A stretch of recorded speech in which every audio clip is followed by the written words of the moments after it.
根据南太岛国巴布亚新几内亚官方透露，美国总统拜登将在5月下旬前往澳大利亚出席四方安全机制会议途中访问巴新3小时。虽然时间短促，但拜登是至少100年来首位访问当地的现任美国总统。外界关注拜登此番100年来头一回的快闪到访目的何在？巴布亚新几内亚外交部长特卡琴科表示，美国总统拜登将在5月22号访问巴新，除了与东道主展开双边会谈外，还将同来自太平洋岛国论坛成员国的18名太平洋岛国领导人举行会议。特卡琴科还透露，拜登此访安排在参加日本G7峰会和在澳大利亚举行的四方机制的缝隙中。在巴新首都莫尔兹比港的停留时间只有3个小时。据美国国务院的记录，自1901年西奥多·罗斯福后，就再没有现任总统访问巴新。巴新总理马拉佩表示，拜登总统此访是历史性头一遭，意图与太平洋岛国领袖一同进行历史性的展望。拜登在巴布亚新几内亚停留时间只有3个小时，所以某种程度上，具有一定的这种象征的意义。同时呢，由于去年美国与太平洋岛国在华盛顿举行过一次峰会，所以拜登这次去巴新，他的意图存在着将美国和太平洋岛国峰会机制化。路透社认为，拜登的这3小时是为了寻求对抗中国在这一具有重要战略意义地区日益增长的影响力。法新社则提到，中方去年与所罗门群岛签署双边安全框架协议后，美国对南太岛国的关注度大幅上升。今年2月，美国还重开此前关闭长达30年的驻所罗门群岛大使馆。美国去年还把前朝鲜事务首席谈判代表尹汝尚转任太平洋岛国谈判特使。在拜登抵达巴新之前几天，尹汝尚在智库机构哈德逊研究所说：“让我们面对现实吧，美国在太平洋地区的影响力落后于中国，这是中国与我们之间的战略竞争。我们正在进行一些追赶，但还需要加快追赶的速度。”他的思维就是一种竞争的思维。美国这样的一种围着中国转中国到了哪里，美国就要跟到哪里去，反映出美国一以贯之的树立美国强有力霸权的这样的一种外交的风格。值得警惕的是，美国向巴新展示的所谓承诺和支持，实际上暗藏军事化南太平洋岛国的计划。按照美国军事战略，巴新处于所谓第3岛链，在美军目前正从日韩等第1岛链后撤至第2岛链的情况下，南太岛国所处的第3岛链成为美国的战略后方，具有较高的军事价值。路透社、法新社都在报道中提到，拜登此行将向南太国家施压签署新的国防合作协议，包括在巴西马努斯岛东北部的隆布鲁姆建立一个美澳联合海军基地。深圳卫视注意到，马努斯岛是巴新第5大岛，占地2100平方公里。2战期间，美国海军曾在岛上拥有隆布鲁姆基地。美澳两国近年来基于此地，但遭到了当地政府的极力反对。实际上，美国历史上对南太岛国的军事化利用，给当地居民带来了深重的灾难。1946年至1958年，美国曾在马绍尔群岛进行67次核武器试验。华盛顿邮报曾描述，美国将这些核武器试验的爆炸威力平均分配，相当于在12年时间里，马绍尔群岛每天都要遭受1.6次广岛原子弹规模的爆炸，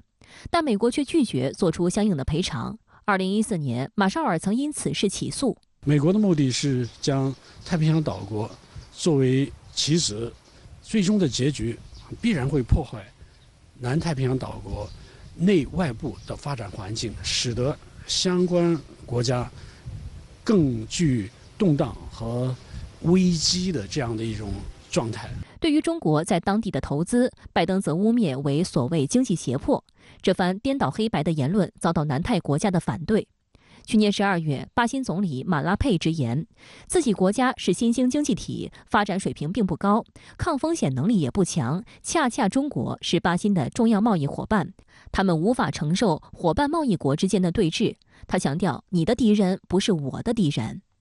实际上，还有一件事暴露了美方对南太国家利益漠不关心。日本政府今年将把福岛核污水直接排放入太平洋。根据科学模型，57天内，这些日本核污水就将扩散至南太国家，而这些核污水的总量有120万吨，这勾起了南太国家的不好记忆。从科学界到政府都一致反对，但美西方主导的国际原子能机构却在这一重要诉求上无视了南太国家，而中国则是极力反对日本核污水排海的中坚力量，受到这些国家的欢迎。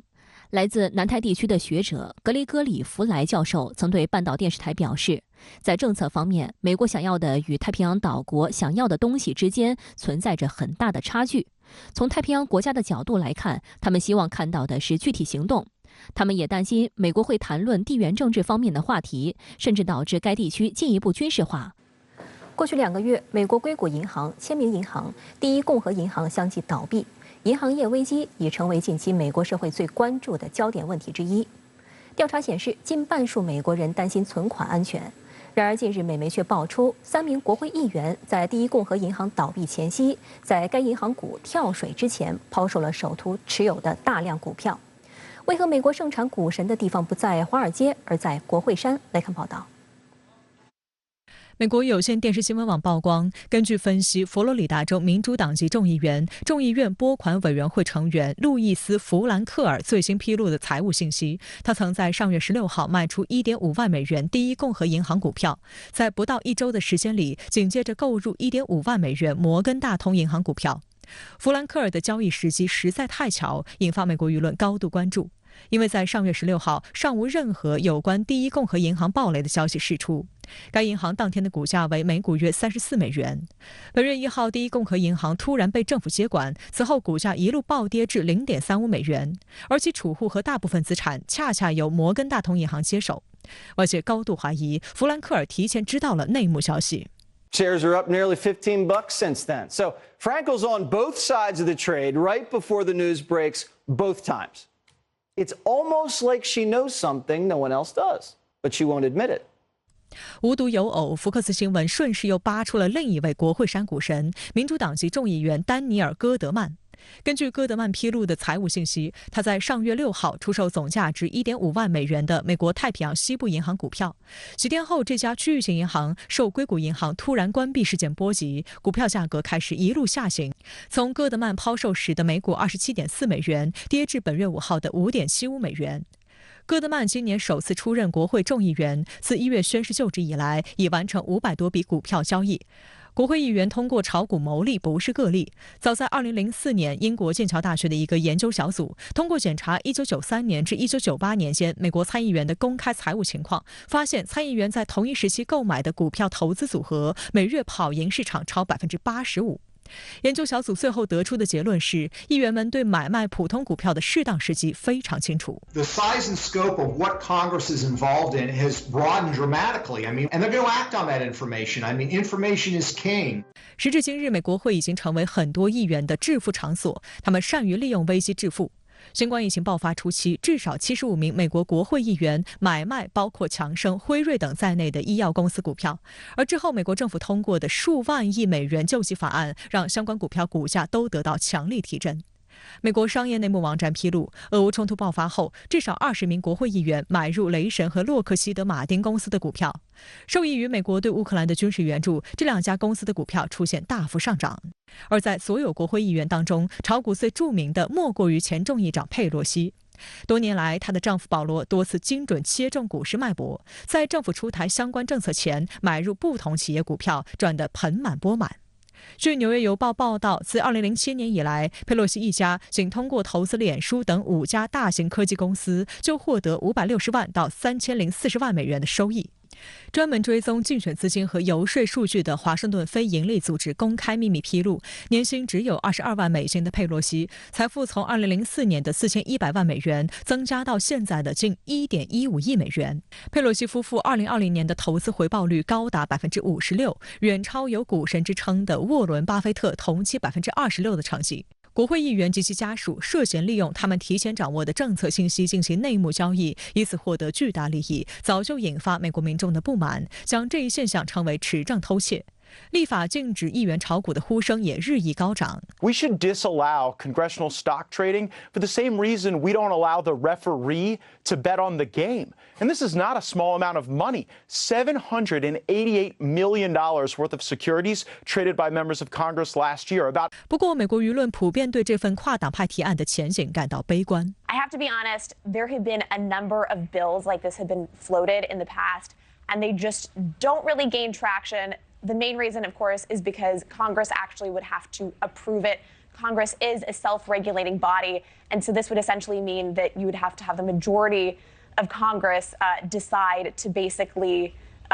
vote on something that could potentially harm them and their finances. So I'm a little dubious that it's actually going to happen. 实际上，早在2012年，奥巴马政府就通过了停止利用国会消息交易法案。根据这份股票法，美国国会议员、国会行政部门及其工作人员不得利用非公开信息进行股票交易，必须持续和定期向众议院道德委员会提交自己和家人的炒股记录。然而，股票法并不禁止国会议员及其亲属持有或买卖股票，而且即使有人违反该法的相关规定，处罚的力度也非常小。